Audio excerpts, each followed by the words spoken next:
یا رسول اللہ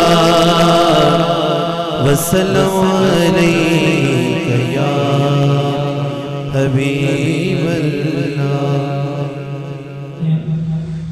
کہ یہ مقدس مہینہ ربیع ثانی کا ہے اور آج اس مقدس مہینے کی 11 تاریخ ہے، اور اس مقدس مہینے کی 11 تاریخ کو شہنشاہ بغداد غوث الثقلین غوث العظم شیخ عبدالقادر جیلانی حسنی حسینی رحمۃ اللہ علیہ کا حساب بکمال ہوا۔ ربیع ثانی شہنشاہ بغداد کے وصال پاک کا مہینہ ہے۔ آپ کا انتقال اسی ماہ میں ہوا۔ سیدنا غوث اعظم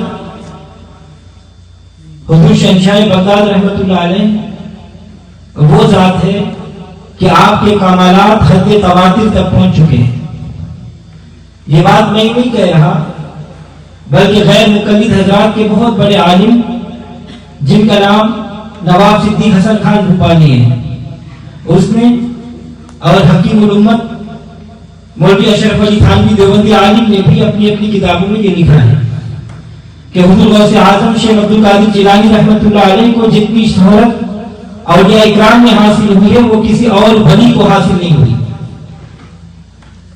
حضور غوث اعظم رحمۃ اللہ علیہ کی ذات پاک 4 صدی ہجری میں آپ کی ولادت ہوئی۔ آج سے 1000 سال پہلے غوث اعظم کی ولادت ہوئی، لیکن ان کی عظمت، ان کی عزت، ان کی شہرت کا یہ عالم ہے کہ کوئی مسلمان شیر بغداد کے بارے میں یہ نہیں کہہ سکتا کہ میں واقف نہیں ہوں، میں نہیں جانتا۔ حضرات گرامی، نبی صلی اللہ علیہ وسلم کی امت کے ولی کی یہ شان ہے کہ جب کوئی ولی پیدا ہوتا ہے تو بعد میں اس کی ریاست کے بعد شہرت حاصل ہوتی ہے، اس کے عبادت کرنے کے بعد اسے درجہ ملنے پر شہرت حاصل ہوتی ہے، یا اس کی کرامت کے بعد شہرت حاصل ہوتی ہے۔ لیکن حضور غوث اعظم شیخ عبدالقادر جیلانی رحمۃ اللہ علیہ ایسے کامل پیر ہیں کہ آپ کی ابھی ولادت نہیں ہوئی اور آپ کی شہرت پہلے سے موجود ہے۔ ایک کتاب ہے مصر میں چھپا ہوا ہے، اس کتاب کا نام ہے تفریح الخاطر، اور اس میں عبدالقادر اربلی رحمۃ اللہ علیہ لکھتے ہیں کہ حضرت امام حسن عسکری رضی اللہ تعالی عنہ نے اپنے مرید سے فرمایا کہ میرے جائے نماز کو سنبھال لو، اور جب تمہاری وفات کا وقت قریب آئے تو تم بھی یہ مصلی کسی خاص شخص کو دے کر وصیت کر جانا کہ یہ مصلی وہ بھی کسی خاص آدمی کو دے دے، اور ان کے انتقال کا وقت قریب آئے تو وہ بھی ایسا ہی کرے۔ حتیٰ کہ 4 صدی ہجری میں جیلان شہر میں عبدالقادر نامی بچہ پیدا ہوگا، میری طرف سے یہ تحفہ انہیں دے دینا۔ حضرات گرامی توجہ چاہوں گا، حضرت امام حسن عسکری رضی اللہ تعالیٰ عنہ یہ 11ویں امام ہیں۔ آپ کی فضیلت اور مرتبہ ہمارے اذہان سے مبرہ ہے۔ آپ کے علم، آپ کی شان و عظمت کا اس ایک بات ہی سے اندازہ لگا لیں کہ آپ اپنی اولاد کے اس شخص کو جو مقام ولایت پر فائز ہوگا، مقام غوثیت پر فائز ہوگا، ان کو نوازنے کے لیے اپنے جائے نماز بھجوا رہے ہیں۔ معلوم ہوا کہ آپ کی ولادت کی شہرت پہلے سے موجود ہے۔ حضور غوث اعظم کی جب ولادت ہوئی تو آپ کے والد ماجد حضرت ابو صالح موسیٰ جنگی دوست رحمۃ اللہ علیہ فرماتے ہیں کہ مجھے رات خواب میں نبی پاک صلی اللہ علیہ وسلم کی زیارت ہوئی۔ آپ صلی اللہ علیہ وسلم مبارک نے ارشاد فرمایا، یا ابا صالح، اللہ تعالیٰ تجھے بیٹا عطا فرمائے گا، ہوا ولی و محبوبی و محبوب اللہ، وہ ولی ہے اور میرا بھی محبوب ہے اور اللہ کا بھی محبوب ہے۔ اسی لیے ہم کہتے ہیں کہ غوث اعظم محمد کا محبوب ہے، غوث اعظم محمد کا محبوب ہے، غوث اعظم زمانے کا سلطان ہے۔ اے ابو صالح، تم عنقریب اپنے بیٹے کی یہ شان دیکھو گے کہ جیسے میری شان تمام انبیاء میں ہے، ویسے ہی تمہارے بیٹے کی شان تمام اولیاء میں، تمام اقطاب میں، تمام اغیاث میں ہوگی۔ نبی صلی اللہ علیہ وسلم نے بشارت عطا فرمائی۔ توجہ چاہوں گا کہ جب بھی محبوب سبحانی کا لفظ بولے تو سب کا ذہن حضور غوث اعظم کی طرف جاتا ہے۔ وہ اس لیے کہ یہ لقب کسی مولوی کا دیا ہوا نہیں، یہ لقب کسی مفتی کا دیا ہوا نہیں، یہ لقب کسی شیخ الحدیث نے نہیں دیا، یہ لقب کسی شیخ القرآن نے نہیں دیا، یہ لقب کسی فقیہ نے نہیں دیا، یہ لقب کسی عالم نے نہیں دیا، یہ لقب کسی محقق نے نہیں دیا، یہ لقب کسی صوفی نے نہیں دیا، یہ لقب کسی مفکر نے نہیں دیا، یہ لقب کسی مفسر نے نہیں دیا، یہ لقب کسی وزیر نے نہیں دیا، یہ لقب کسی مشیر نے نہیں دیا، یہ لقب کسی بادشاہ نے نہیں دیا۔ ارے یہ وہ لقب ہے جسے میرے آقا علیہ الصلوۃ والسلام نے عطا فرمایا ہے، یہ وہ لقب ہے کہ حبیب کردگار نے دیا ہے، یہ وہ لقب ہے جو حضور تاجدار مدینہ صلی اللہ علیہ وسلم نے دیا ہے۔ اللہ اکبر۔ حضرات گرامی،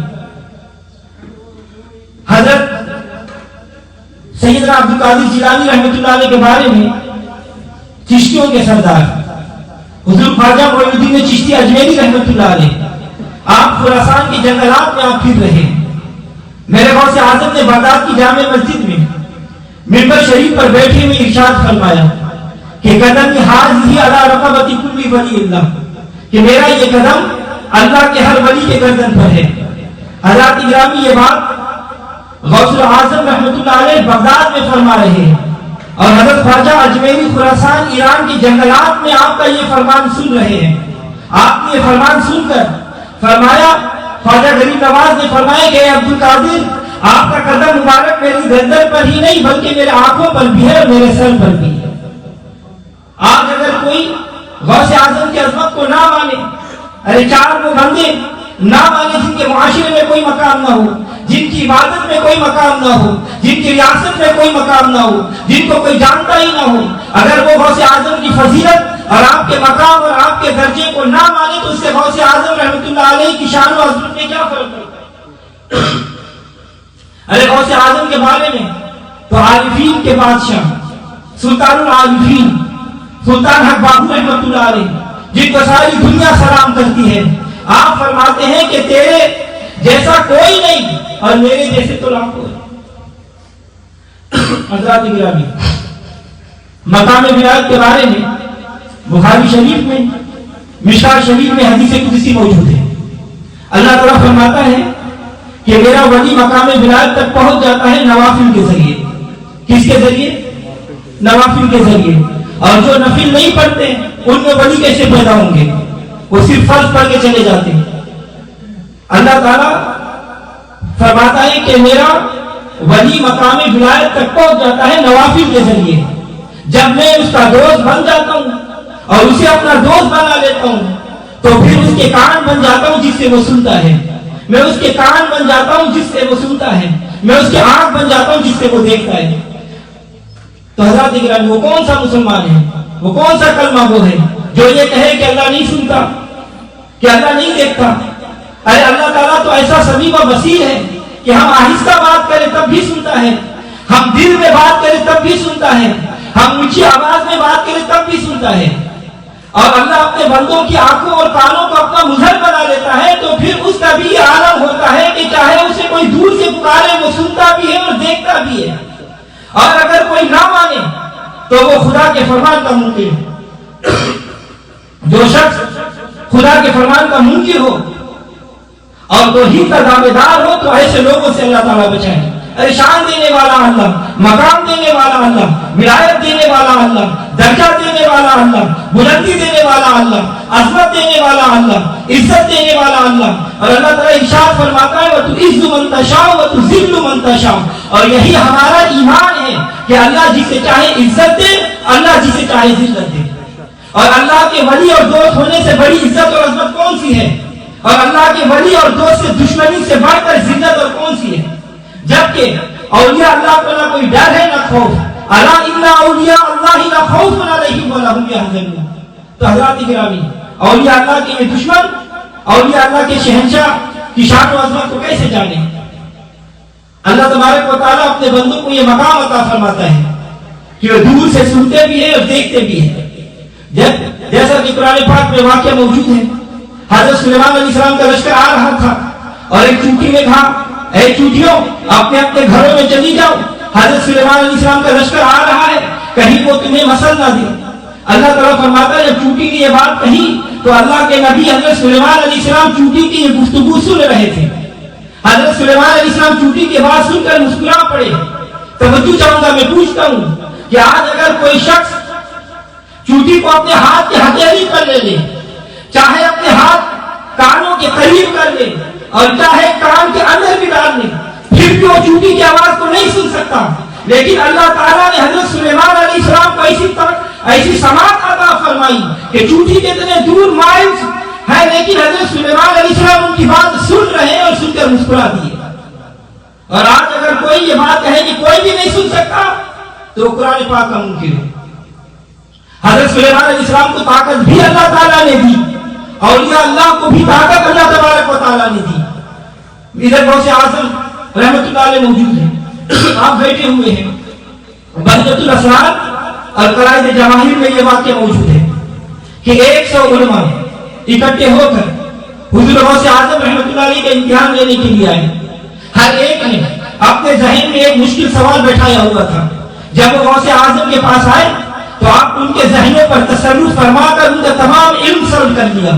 سب خاموش ہیں، سب پریشان ہیں، سب حیران ہیں، ایک دوسرے کی طرف حیرانی سے دیکھ رہے ہیں، کسی سے کوئی بات نہیں ہو رہی. حضور غوث اعظم نے ان کی حالت دیکھی تو رحم فرما کر ان کا علم لوٹا دیا اور پھر یوں مخاطب فرمایا کہ اے فلاں بن فلاں، تم نے یہ سوال فرمانا تھا اور اس کا یہ جواب ہے، تم نے یہ سوال فرمانا تھا، یہ سوال ہے اور اس کا یہ جواب ہے. حتیٰ کہ آپ نے 100 مولویوں کے نام لے کر ان کے مخاطب ہو کر ان کے سوالات بھی بتا دیے، ان کے جوابات بھی بتا دیے. حضرات گرامی، یہ بات محدثی طوسی اور قلائد جواہر میں موجود ہے. یہ بات بڑے بڑے بزرگ کہہ رہے ہیں. آج اگر چند ملا لوگ نہ مانے تو نہ مانے، تو ہے وہ غوث کہ ہر غوث ہے شیدا تیرا، تو ہے وہ غوث کہ ہر غوث ہے شیدا تیرا، تو ہے وہ غیث کہ ہر غیث سے پیاسا تیرا. وہ کیا مرتبہ اے غوث ہے بالا تیرا، اونچے اونچوں کے سروں سے قدم آلا تیرا. اللہ تعالیٰ ارشاد فرماتا ہے، قرآن پاک پڑھو، لا یستوی اصحاب النار و اصحاب الجنہ. اللہ تعالیٰ فرماتا ہے جنتی اور دوزخی کامیاب نہیں ہو سکتے. اب تم اس سے کہیں یہ نہیں سمجھنا کہ یہ سب برابر ہیں، سب ایک جیسے ہیں. نہیں، بلکہ جنتی اور ہے، جہنمی اور ہے. نہ دیکھ ان کی کاپوشیوں کو، ارادت ہو تو دیکھ ان کو جیسے بیضا لیے بیٹھے ہیں اپنے آستینوں میں. حدیث مبارکہ میں نبی پاک صلی اللہ علیہ وسلم مبارک نے ارشاد فرمایا کہ انبیاء کا ذکر عبادت ہے اور اولیاء کا ذکر گناہوں کا کفارہ ہے. سنیے تمہیں مبارک ہو کہ ہم ولیوں کا بھی ذکر کرتے ہیں اور انبیاء کا بھی ذکر کرتے ہیں. میراث شریف کرنا یہ عبادت ہے کیونکہ ہم حضور صلی اللہ علیہ وسلم کا ذکر کرتے ہیں. قرآن پاک میں اللہ تعالیٰ ارشاد فرماتا ہے تلک الرسول فضلنا بعضهم علی بعض. اللہ تعالیٰ ارشاد فرماتا ہے وذکر فی الکتاب ابراہیم. اللہ تعالیٰ قرآن پاک میں ارشاد فرماتا ہے وذکر فی الکتاب ادریس وذکر فی الکتاب موسیٰ.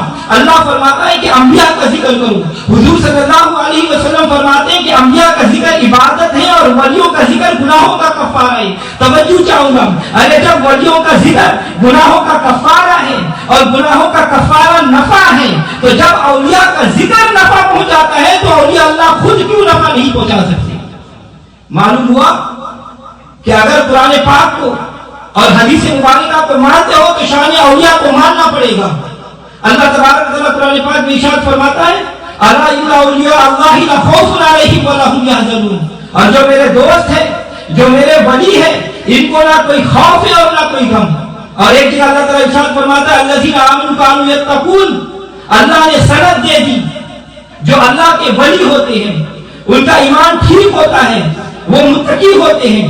خواجہ اجمیری ولی اللہ ہے، دادا علی حجویری ولی اللہ ہے، سلطان حق باہو ولی اللہ ہے، بابا فرید ولی اللہ ہے، حضرت باقی بلا ولی اللہ ہے، حضور غوث اعظم ولی اللہ ہے، حضرت قطب الدین ولی اللہ ہے، حضرت نظام الدین ولی اللہ ہے، حضرت مجدد الفسانی ولی اللہ ہے، اعلیٰ حضرت شاہ احمد رضا خان فاضل بریلوی ولی اللہ ہے، خواجہ سیف الرحمان امام خراسانی ولی اللہ ہے. ارے جب ان کو ولی مان لیا تو یہ ماننا پڑے گا کہ ان کا ایمان بھی ٹھیک ہے، ان کا تقویٰ بھی ٹھیک ہے، ان کا عقیدہ بھی ٹھیک ہے. آپ ان کا عقیدہ دیکھیں. ایک کتاب ہے، کتاب کا نام ہے غوث الاعظم. یہ کتاب دیوبندی عالم اعزاز الحسن نے لکھی ہے میرے غوث اعظم رحمۃ اللہ علیہ پر.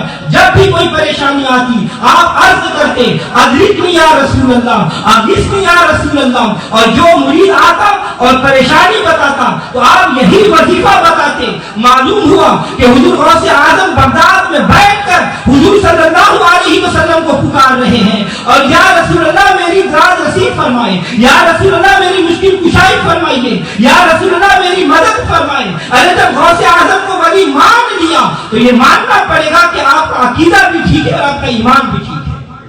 اور اللہ تعالیٰ ارشاد فرماتا ہے انما ولیکم اللہ ورسولہ والذین آمنوا، اللہ بھی تمہارا ولی ہے، رسول بھی تمہارا ولی ہے، اور صالحین اولیاء اللہ بھی تمہارے ولی ہے.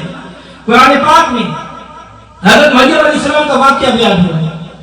جب حضرت مریم علیہ السلام نے ایک سوکھی ہوئے درخت کو ہاتھ لگایا تو وہ درخت ہرا ہو گیا اور اس پہ کھجوریں لگ گئی. حالانکہ کھجوریں پکنے میں کافی وقت لیتی ہے لیکن پھر بھی پک گئی.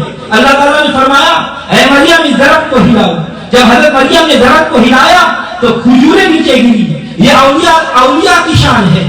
حضرت مریم علیہ السلام نبی نہیں، حضرات اکرامی کوئی عورت نبیہ نہیں ہے، آپ ولیہ ہیں، اللہ کی بندی ہیں، آپ صالحہ ہیں، آپ پاکیزہ ہیں. اور حضرت مریم علیہ السلام سے کرامت ظہور میں آئی. درخت ہرا تو اللہ نے کیا لیکن درخت کو ہاتھ لگایا حضرت مریم علیہ السلام نے. معلوم ہوا کہ کام ہوتا تو اللہ کے حکم سے ہے لیکن اللہ والوں کے وسیلے سے ہوتا ہے. کرامت اولیاء اللہ کی ہوگی، قدرت اللہ کی ہوگی. یہ قرآن پاک ہے. اس قرآن پاک میں جن کے بارے میں اللہ تعالیٰ نے فرمایا ذالک الکتاب لا ریب فیہ، یہ وہ کتاب ہے جس میں شک نہیں، یہ وہ کتاب ہے جس میں شبہ نہیں. حضرات اکرامی 70 کتابوں سے زیادہ کتابوں میں یہ بات دکھائی جا سکتی ہے کہ میرے آقا علیہ السلام مبارک نے ارشاد فرمایا کہ جیسے میری شان تمام نبیوں سے زیادہ ہے، تمام نبیوں سے اعلیٰ ہے، ویسے ہی میری امت کے شان تمام امتیوں سے اعلیٰ ہے. اور جیسے میری امت کی شان تمام امتوں سے اعلیٰ ہے ویسے ہی میری امت کے اولیاء کی شان تمام امتوں کے ولیوں سے بھی زیادہ ہے. اور شہنشاہ بغداد حضور غوث اعظم شیخ عبد القادر جیلانی رحمۃ اللہ علیہ آپ اپنے مرید علی بن حیدی کی بیمار پرسی کے لیے تشریف لے گئے اور آپ کے نوافل ادا کرنے کا وقت ہوا. آپ نے اپنے مرید سے فرمایا کہ ہم نے نماز نفل ادا کرنے ہیں. علی بن حیدی کا ایک باغ تھا، آپ باغ میں تشریف لے گئے. وہاں کھجور کے 2 سوکھے ہوئے درخت تھے. ایک درخت کے پاس آپ نے وضو فرمایا اور دوسرے درخت کے پاس آپ نے نوافل ادا فرمایا. اور ان درختوں پر غوث اعظم کے وضو اور نوافل ادا کرنے کا یہ اثر ہوا کہ دونوں درخت ہرے ہو گئے، شاداب ہو گئے. میرے غوث اعظم نے دعا مانگی یا اللہ اس بات میں برکت نازل فرما. ابھی چند ہی دن گزرے تھے کہ آپ کا مرید علی بن حیدی آپ کی خدمت میں کھجوریں لے کر آیا اور آپ کی خدمت میں عرض کیا کہ حضور یہ کھجوریں انہی درختوں پر لگی ہیں. حضور غوث اعظم شیخ عبد القادر جیلانی نے کھجوریں سامنے رکھی اور قرآن پاک کی آیت تلاوت فرمائی. آج لوگ یہ کہتے ہیں کہ کہاں لکھا ہوا ہے کہ کھانا سامنے رکھ کر قرآن پڑھنا چاہیے. جب ہم یہ پوچھتے ہیں کہ بھائی کیا قرآن پڑھنا کوئی غلط کام ہے تو کہتے ہیں کہ بتائے کہاں لکھا ہوا ہے. ارے میں کہتا ہوں کہ تم بتاؤ کہاں لکھا ہوا ہے کہ نہیں پڑھنا چاہیے. حضرات گرامی یہ لوگ بھی عجیب عجیب سوال کرتے ہیں. ہم کہتے ہیں کہ بھائی قرآن پاک پڑھو. اللہ تعالیٰ قرآن پاک میں ارشاد فرماتا ہے فَكُلُوا مِمَّا ذُكِرَ اسْمُ اللَّهِ عَلَيْهِ إِن كُنتُمْ آیاتہ مؤمنین، بس کھاؤ وہ کھانا جس پر اللہ کا ذکر ہوا اور آیت پڑھی گئی. سوال بھی عجیب عجیب کرتے ہیں. کیا نبی صلی اللہ علیہ وسلم نے 11ویں کا ختم دلایا ہے؟ کیا صدیق اکبر نے ختم دلایا ہے؟ کیا عمر فاروق نے 11ویں کا ختم دلایا ہے؟ کیا صحابہ اکرام نے ختم دلوایا ہے؟ ارے غوث اعظم پہلے ہوئے یا حضور پہلے ہوئے؟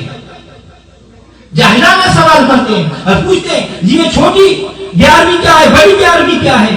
تو حضرات اکرامی عجیب قسم کے اعتراضات کرتے ہیں. اور میں سب سے پہلے اپنے مسلک کی وضاحت کروں گا.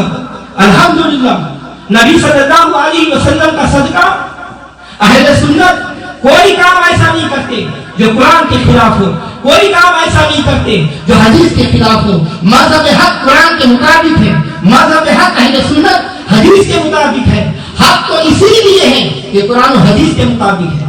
اور جو عقیدہ قرآن کے مخالف ہو، جو عقیدہ حدیث کے مخالف ہو وہ جھوٹا ہوتا ہے. عقیدہ وہ سچا ہے جو قرآن کے مطابق ہو اور فرمان مصطفیٰ کے مطابق ہو، کیونکہ قرآن حق ہے، نبی کا فرمان حق ہے۔ قرآن کیا ہے؟ رب کا کلام ہے، زبان مصطفیٰ صلی اللہ علیہ وسلم۔ حدیث کیا ہے؟ حدیث بھی اسی زبان سے بیان ہوتی ہے، قرآن بھی اسی زبان سے بیان ہوا۔ معلوم ہوا عقیدہ وہ سچا جو میرے نبی کی زبان سے نکلا۔ اللہ تعالیٰ قرآن پاک میں ارشاد فرماتا ہے والذی جاء بالصدق وصدق به اولئک هم المتقون، یہ حق ہے، جس نے بھیجا وہ بھی حق ہے، جس کی طرف بھیجا گیا وہ بھی سچا۔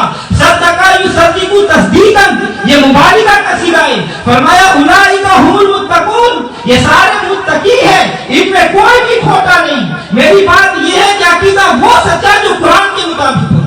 تو حضرات گرامی، حضرت سیدنا حسان بن ثابت رضی اللہ تعالیٰ عنہ جو حضور صلی اللہ علیہ وسلم کے صحابی ہیں، حضور صلی اللہ علیہ وسلم کے درباری نعت خوان ہیں۔ حضرت حسان بن ثابت کا ذکر روم کے ایک بادشاہ کے دربار میں ہوا۔ یہ حضرت عمر رضی اللہ تعالیٰ عنہ کا زمانہ تھا۔ شہنشاہ روم کے دربار میں ذکر ہوا، حضرت عمر کا سفیر وہاں گیا ہوا تھا۔ شہنشاہ روم نے پوچھا کہ حسان بن ثابت کا کیا حال ہے؟ سفیر نے کہا زندہ ہے لیکن ضعیف ہیں۔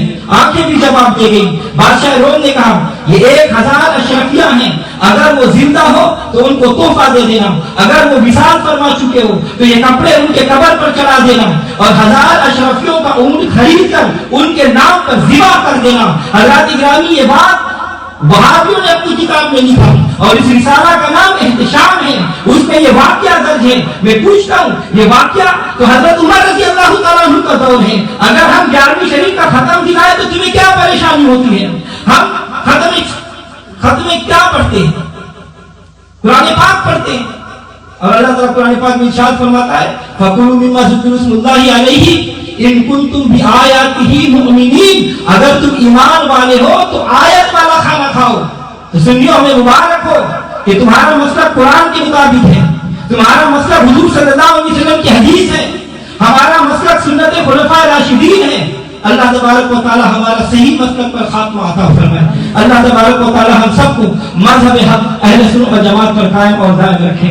اللہ تبارک و تعالی ہم سب کو اولیاء کرام کی تعظیم توقیر کرنے کے توفیق عطا فرمائے۔